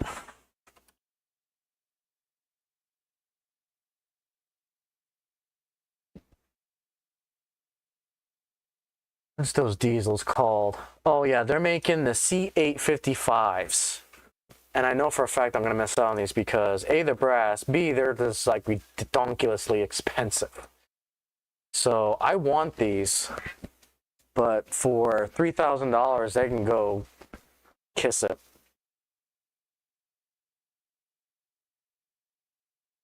Yeah, I love it so much, but again, they have the A and B units, but again, for $6,000, no thank you. Especially when Scale Trains is like knocking on the door of potentially doing these locomotives. Again, they're running the U50Cs, which I've got one on pre-order. A lot of people have been asking for the C855s as well. I've been seeing that a lot on the forums, the Scale Trains.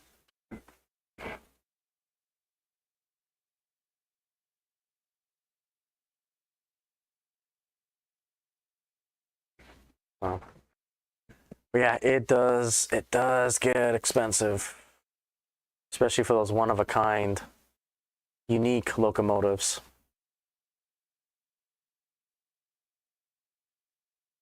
See, I don't think speaking of which, I don't think Division Point had any. I know this had a recent newsletter, but I didn't see anything newsworthy.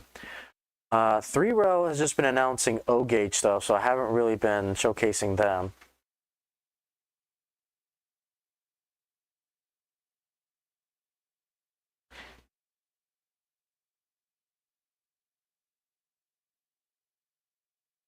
So again, another one from Division Point that I really wanted is their Baldwin Center Cab D10s. Again, for almost $1,800. That's a spicy price to pay.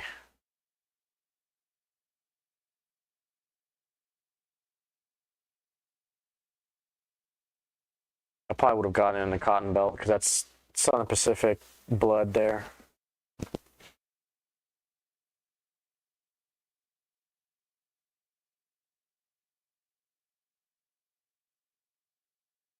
But yeah, that price. Oof.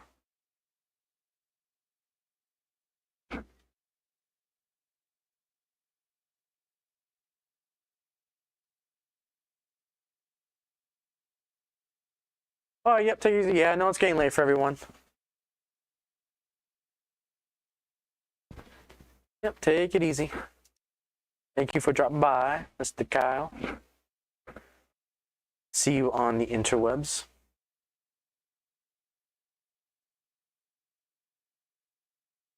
So I think another place I want to check out real quick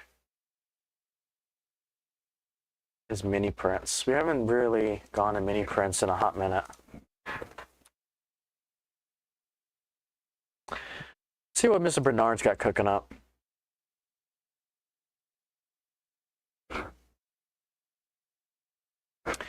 All right, good old mini prints. So a lot of animals.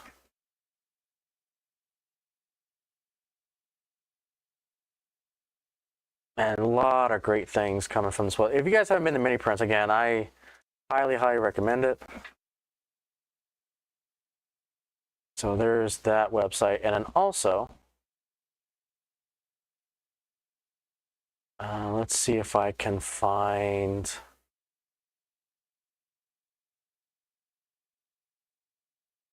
There you go.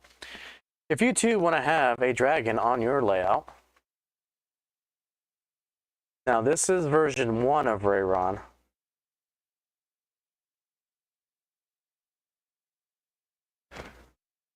So I was scanned at the Texas Express National Convention.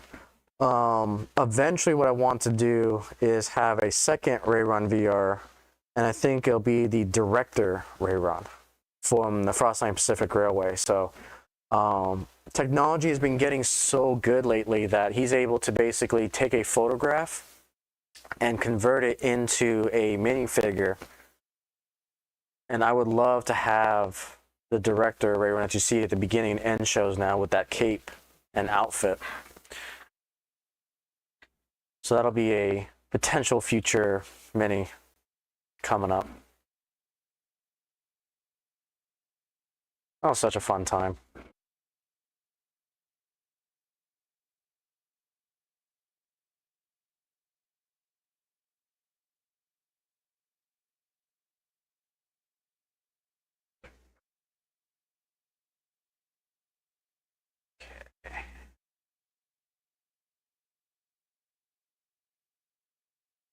There you go. Yep, put him on the pop culture train. Appreciate that.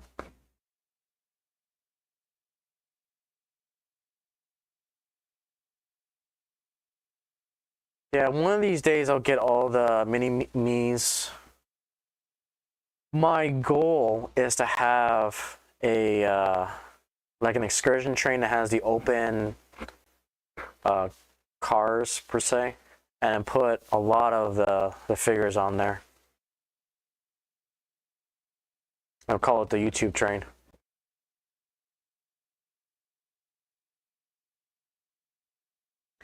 Yeah, there's so many famous people, from modelers to YouTubers to owners. There's so many good people.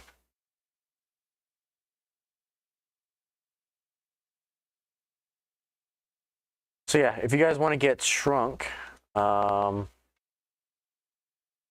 we go. So you can see the process here. You upload your photo.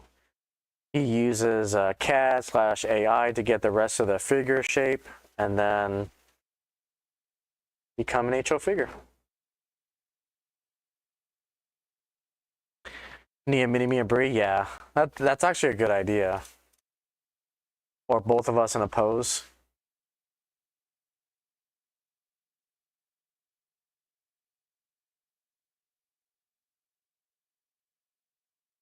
Yeah, absolutely cool.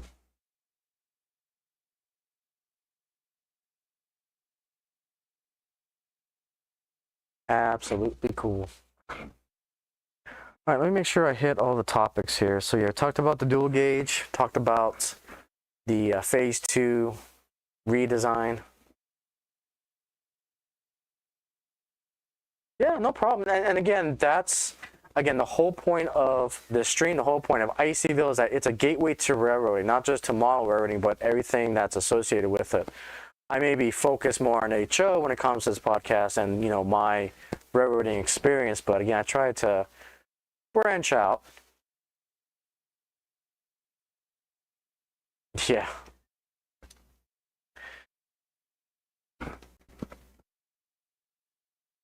And I try to show love as best as I possibly can.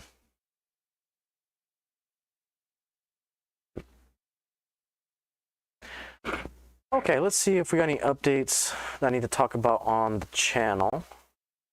Channel's been good, just been coasting with been uploading, you know, the videos, been uploading shorts, and working on the mega project still. I'm almost done with it. I got a few more edits to make, and we'll have the mega project ready to go, which I am excited for. Really, really excited for. Happy Valley Hobbies, how are you, good sir? It's been a while. I know I've been seeing you in other places, but how are you? Oh, Happy Valley Hobbies. I don't know if you heard the news, because I know, so Happy Valley Hobbies and I go way back to the days of New Tracks modeling. Highly recommend watching his channel if you want to do like turn of the century railroading. And Happy, I don't know if you've heard, but Mr. Hunter of Hunter Lines passed away. We were talking about him on the last stream, how I'm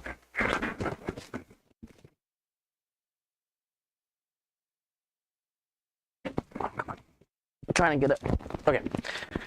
So we were talking about on the last stream how Mr. Hunter from Hunter Lines, he passed away, and so we were talking about that on a segment. You know, the Hunter Line did these stains, and the fact that he passed away, it was like, oh man. It was such bad news.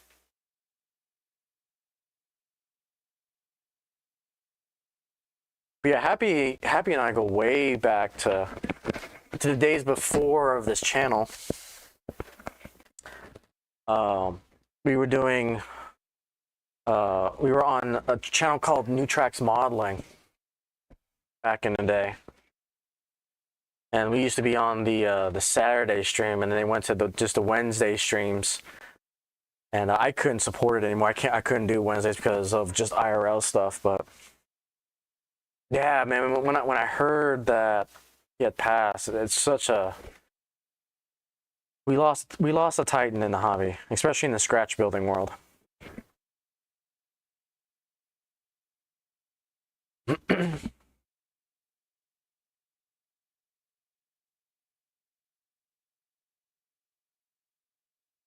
Let's see. Let's see what else do we got.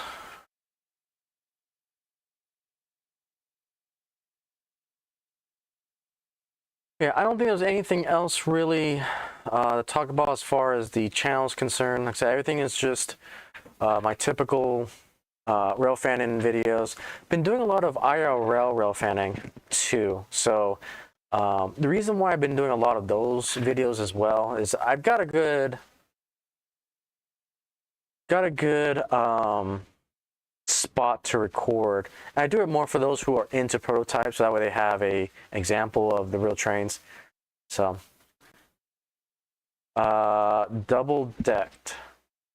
So this layout is a single deck. It's actually a Fremo circle, if that's what you're asking.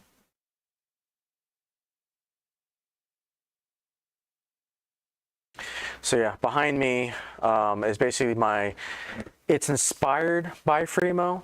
The track is Fremo, the wiring is Fremo, but then I do a homebrewed 12 inches wide standard Minimo, essentially, modulars.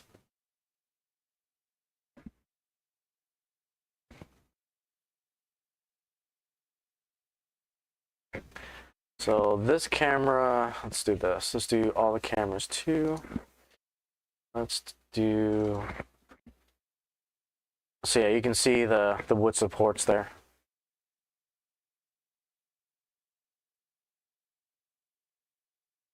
All right, take it easy, Jeff. So Big Boy 4018 and Big Blow pulling our Freedom train.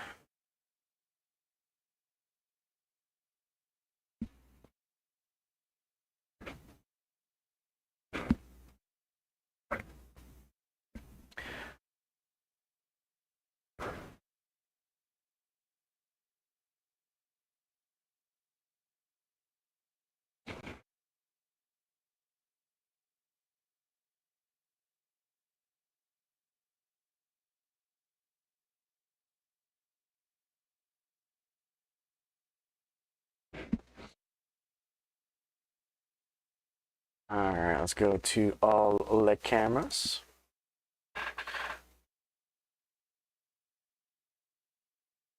Actually, let's go back on board here so you can see the train going. So one thing I also have been working on behind the scenes is I am back into production of Icyville short story when it comes to the Frost Island Pacific. I do technically have the script done. I am working on making the storyboard images. And once I get a good time to narrate the script, we'll have it out. Because really, out of all the short stories, I need to get Icyville out because of the live stream to really talk about how Icyville came into existence.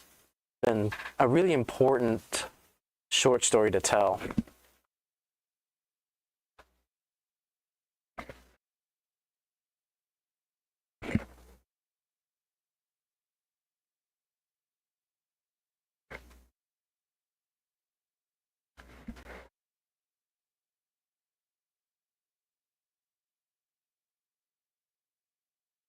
Got our 3 printed truck cars there. All right, let me look at Facebook one more time to see if there's any other announcements that we may have missed. And I think we'll start winding down number 76. Little by little, we are getting up on the ceremonial 100. Oh, looks like we do have some news here. We'll, yeah, kind of want to look at it. So Mr. Split Rock has just posted. Oh, that's the brass one. Interesting. The RS-23.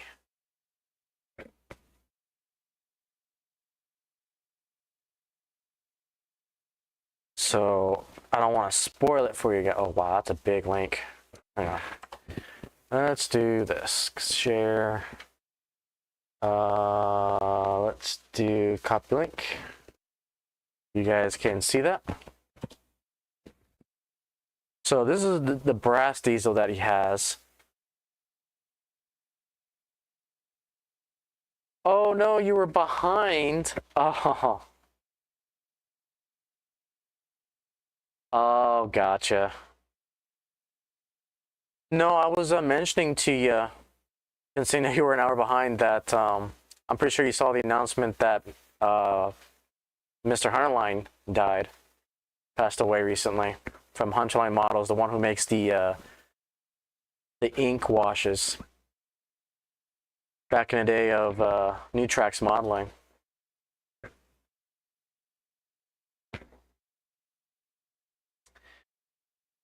Lost a legend. All right, let's see. So we talked about the Rapido end of track. We've seen the big boy. Oh, here we go. This is what I wanted to showcase. Okay. Let's do this. Let's go to field trips. So yeah, here is those coil cars. So this is CSX and the wide variety here from Rapido trains. So you can buy a single for $59 or 6 packs for $360. And then they also got some fantasy or freelance schemes. So you got the VNL here. And then you got some other ones here. You got the Arvada Western, the Cincinnati Lake Erie, and Detroit Toledo and Ironton. Personally, I'll probably get the VNO, and I can easily slap an FPR logo on it. Oh, I was talking about the plans with the triple layout. Oh, okay. Yeah. So we were talking about, I'm trying to answer the question, what's going to be my retirement, my end goal layout? You know, people have this end goal layout being a double-decker operations layout or a point-to-point operations layout that they can maintain and have people over for operations. For me, it was having about circular layouts in a simple space. So this is phase 1 with Icyville. We got phase 2, which I just kind of announced. Let's go ahead and I'll bring that picture back up. So this was phase 2. I'm basically going to build another circle modular layout that has all of these main lines associated with it. So that way I can run anything in HO scale. Because really the final piece that I found was that this company in Europe called Tillig has dual track that has HOM and HOE, which is also N scale. HOM is technically TT scale as well. So planning to do some narrow gauge, but again, anything in HO scale is kind of the dream goal right now. And then the N one being a 3-tiered shelf going around the room. But again, I don't know what my final room space is going to look like. So right now it's kind of between, do I want to do a point-to-point? Can I make it a full circle? That's more a couple years down the line. So, all right, we gotta stop our train here. The battery has come off the track. So give me a hot minute.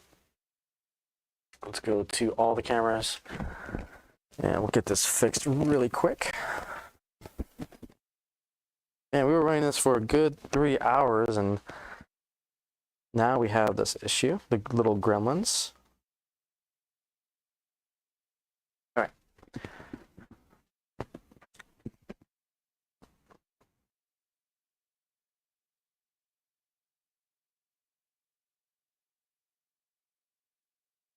Come on. There we go.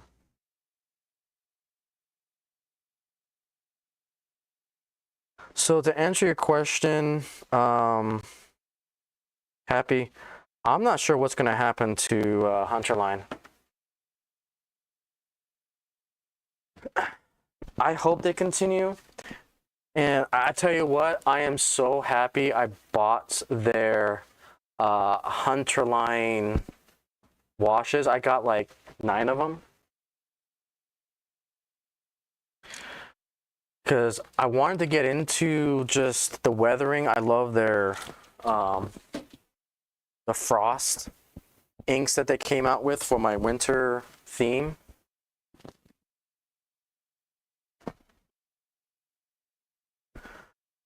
Will I do HOF, the 2-foot grids in Z scale? I looked to see if there was dual gauge Z scale track with no success. And honestly, there's really no manufacturers that I know of that does Z scale, HO scale. So I kind of drew the line at HOM 30 or HOE.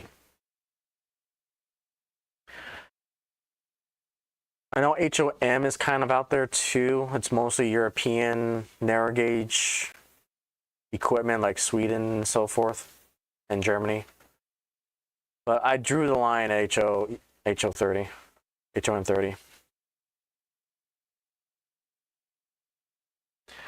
And I think Z scale or the HOF is just too small at that point to really make it worthwhile.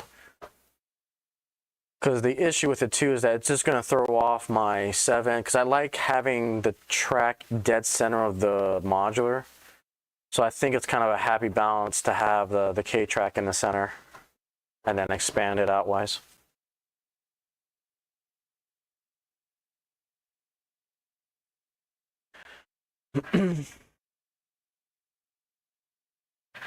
I mean, it was hard to find the Tillig dual track as it is, and I'm still hoping that I can actually get it shipped to the States. Because right now we got to get shipped from Europe, which I'm not too happy about, but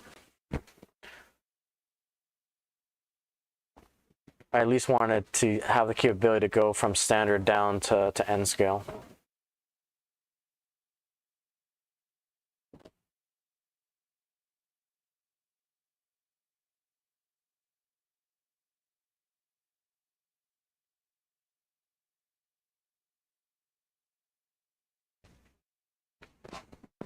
Check something really quick.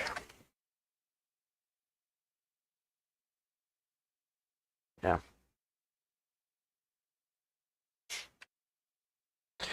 Now, realistically, if I was really ambitious, we can theoretically make the dual gauge, because we just got a custom spike kit for Z scale, but even then it comes down to, is the juice worth the squeeze? And for HOF, no. I honestly don't think it's worth going to that scale. It's also just not really supported. I know Z-Scale itself is supported with the Z-Scale trains and manufacturers from Microtrains and what was it, AZ something, I can't remember the manufacturer that's in Z-Scale. But I've told myself time and time again, stay with HO. And doing the 7-track mainline, this super mainline corridor, as I'm calling it, layout, to stick with HO, because that's what I'm heavily invested in. I can easily get down the rabbit hole of N scale, especially Z scale too, but at the end of the day, I kind of just want to be HO. Also, Philbon made HOF in the early 2010s. Jesus. Even still, if, again, this is a subjective take, HOF is just not supported. What I would be considered supported. Because even HOM is kind of a stretch, but it is kind of supported thanks to Tillig. And there was another company too in Europe that did HOM. So I would say it is supported. I would put it in the realm of being supported. Same with like HON3. I know HON3, again, I call it the eBay scale because a lot of the things you can get in HON3 is only available through secondhand market of the eBay scale. eBay scale, or just getting it off of eBay.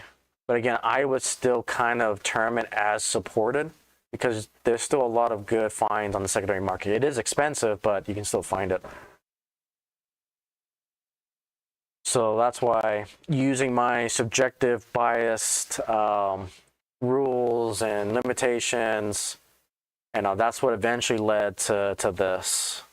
What led to the 7-track mainline of the super mainline corridor layout. That's up and coming. Oh, I just realized that gets cut off.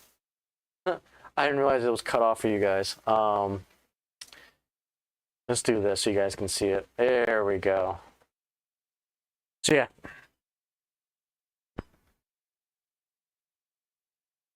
All right. Gremlins are coming back. Running just fine. But now they're coming back. Okay. But yeah, so more to come on the super mainline corridor layout. Let's go ahead and give that yellow signal to our engineer for the final lap.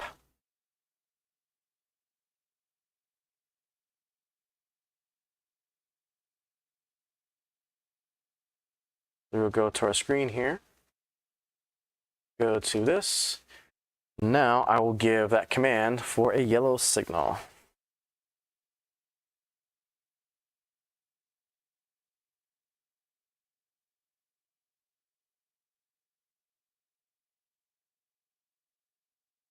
All right, indicating our last lap.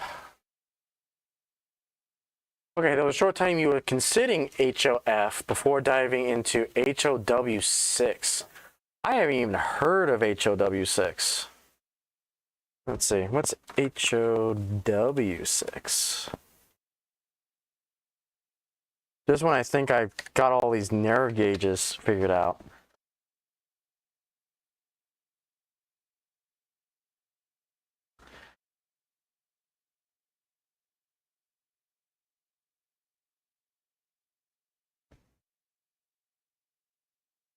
Let's see.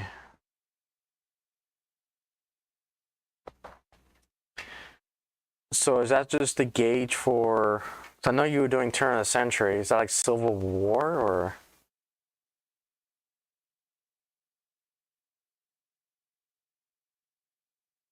Yeah, I'm not finding anything on HOW6. I'll dig more into it. I'm assuming most of W6 is going to be scratch built.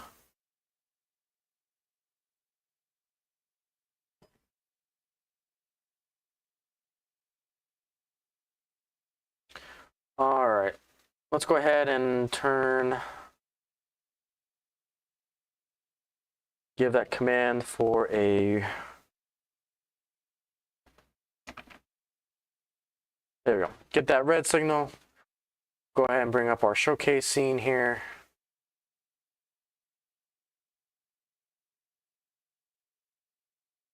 Yeah, on next stream, I'll see if I can do some more research on W6.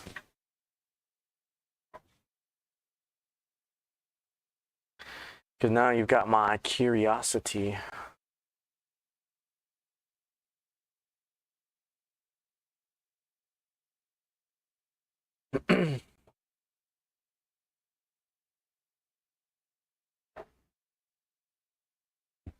Okay. Go ahead and bring these guys to a stop here. Kind of overshot it just a little bit. Oh. There we go. We'll stop at the turbine. Oh, okay. Come on. There we go. Definitely overshot it. So HOW6 is not official, but 6-foot gauge HO. I got the W idea from OW5 and Pro 48 War. Oh, so it's a home brewed scale. Ah, that's cool. Okay, gotcha. Gotcha. That's pretty cool. Okay, guys. Well, I gotta run. Definitely calling it a stream. Again, thank you guys so much for coming out today. And again, thank you guys so much for all the love, all the support, all the views, all the likes, comments, all the subscriptions. Again, we're working our way to those milestones. But with that, let's just go ahead and enjoy the world's greatest sandbox hobby. And with that, guys, take it easy, and I'll see you on the next stream.